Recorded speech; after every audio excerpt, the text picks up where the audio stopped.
ಮಹಾರಾಷ್ಟ್ರ ಮಹಾಮಳೆಯಿಂದ ಕೃಷ್ಣಾ ನದಿಗೆ ಹರಿದು ಬರುತ್ತಿದೆ ಅಪಾರ ಪ್ರಮಾಣದ ನೀರು. ಬಾಗಲಕೋಟೆ ಜಿಲ್ಲೆಯ ಜಮಖಂಡಿ ತಾಲೂಕಿನಲ್ಲಿ ಕ್ಷಣಕ್ಕೂ ಹೆಚ್ಚಿಸುತ್ತಿದೆ ಪ್ರವಾಹದ ಆತಂಕ. ಬೆಳಗ್ಗೆಯಿಂದ ಬೋಟ್ ಮೂಲಕ ಜಾನುವಾರು ಮನೆ ವಸ್ತುಗಳನ್ನ ಶಿಫ್ಟ್ ಮಾಡುತ್ತಿರುವ ಜನರು. ಮುತ್ತೂರು, ಮೈಗೂರು, ಕಂಕರವಾಡಿ, ಶೂರ್ಪಾಲಿ ಗ್ರಾಮಗಳ ನಡುಗಡ್ಡೆ ಪ್ರದೇಶದ ಜನರ ಸ್ಥಳಾಂತರ.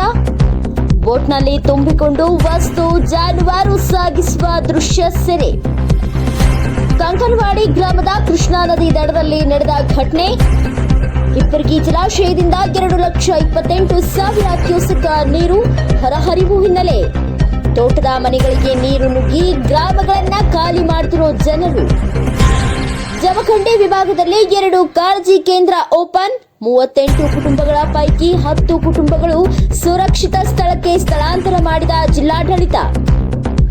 ಜಲಾವೃತಗೊಳ್ಳುವ ಪ್ರದೇಶಗಳಿಗೆ ತೆರಳಿ ಸುರಕ್ಷಿತ ಸ್ಥಳಗಳಿಗೆ ತೆರಳುವಂತೆ ಜನತೆಗೆ ಎಸಿ ಶ್ವೇತಾ ಬಿಡ್ಕರ್ ಮನವಿ.